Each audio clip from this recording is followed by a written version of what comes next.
You are listening to the Keeping Abreast with Karen podcast, brought to you by the Karen T. Stahl Research and Breast Institute. Now, here's your host, Karen T. Stahl. Hi there, Karen Stahl here with Thankful Thursdays. We are going to take some time to thank our wonderful sponsors, patrons, volunteers, and as it turns out with today's guest, a lifelong friend. Please welcome Cathie Gerrets with EZ REalty. How are you, Cathie? I'm doing great. Glad to be doing this. It's fun. It's different, and it's fun. It's our new norm, I think. Yes, it is. You're adapting very well.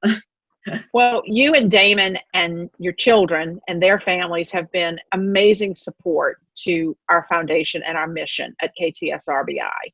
And we wanted to give you a chance today to speak about EZ REalty. How many years have you and Damon been in business and have worked in this industry?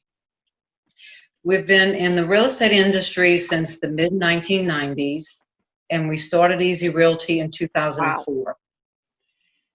Wow. I know, but it flies by. What is your favorite aspect of being a real estate agent? Well, I really enjoy what I do, and I enjoy meeting people. But sitting and thinking about it, I said, I enjoy what I do, and I'm lucky to live in New Orleans. I feel like it's such a diverse city, and many people think of New Orleans as being a unique city, and the real estate industry certainly enhances that mystique. So it's just always something quirky, always something different, and you just never know what the day's going to bring. So it really gives you a purpose, getting up in the morning and saying, what's going to happen today? I like that kind of objective. I don't like standard, everyday, same old. So you're enjoying the variety of the real estate business. Now, you and I have a unique common thread. We have both worked directly with our husbands. How do you and Damon maintain a business relationship and a loving relationship in your marriage? You all do it well. You make it look easy. We talk about this every now and then, and I think the difference in our personality really makes it work. We just kind of flow together, and it's just amazing that we've been doing this long, because we get those comments all the time. Oh, that's kind of tough to work with your husband, but because we have so much different things to bring to the table, it worked out for us. And I enjoy fooling with the people, and he enjoys kind of coaching along and thinking and bringing up different aspects and having me look at things differently. And so you guys have kind of invented working from home. You've been doing that your entire career. So this time that's different for most people isn't necessarily different for you. Exactly.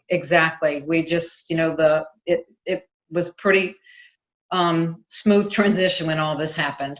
And Damon has the background. He's been self-employed since he was 21. So, and I've been fortunate. We've been married 38 years. I've been working with him probably 40, yes. With the business that he had. So, it's second nature. Very thankful for you.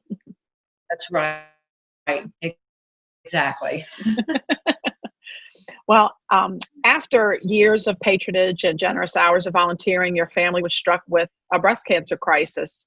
We honored your daughter-in-law, Brandy, in 2019 as a breast cancer survivor, a very young breast cancer survivor. In fact, she and Aaron were planning their wedding at the time, if memory serves. That is correct. How did that experience shape your perspective regarding early detection and also being managing support throughout the family?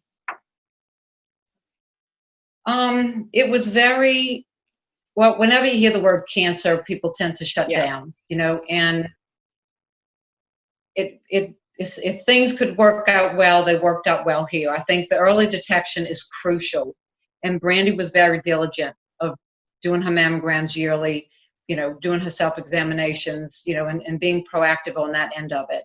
And I think with that regard, it gave her the best shot of recovery because it was caught early and it was in one small little area. And she's a perfect example of being vigilant because she had a family history. Correct. And that made a big difference for her in early detection in relationship to 3D mammograms. Right. Exactly.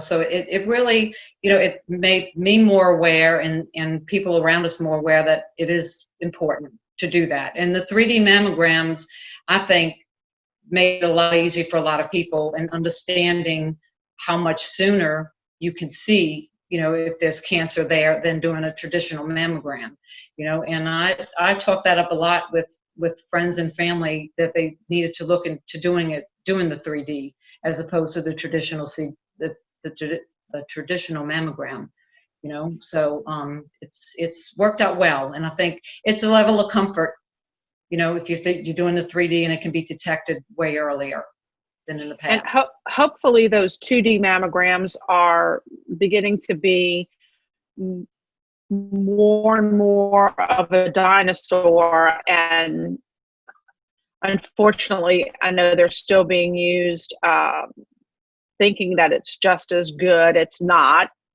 We just still need to keep plugging away to demand 3D and be a vigilant proponent of your own breast health. Right. I agree.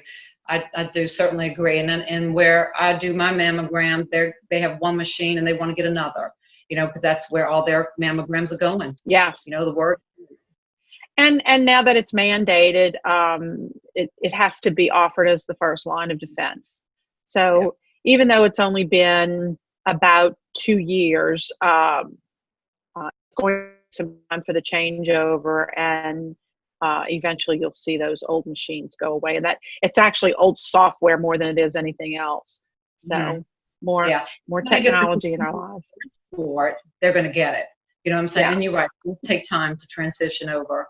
But I think if women are educated about it, and they do demand that, then they're more apt to get it in their clinics. Well, thanks for taking time with us today, and a special thank you for all that you and the Gerrets family do. You've all been very special to us in this lifetime of friendship. And I'm most grateful for our friendship more than anything else. I love you, and best of luck and continued success with EZ REalty.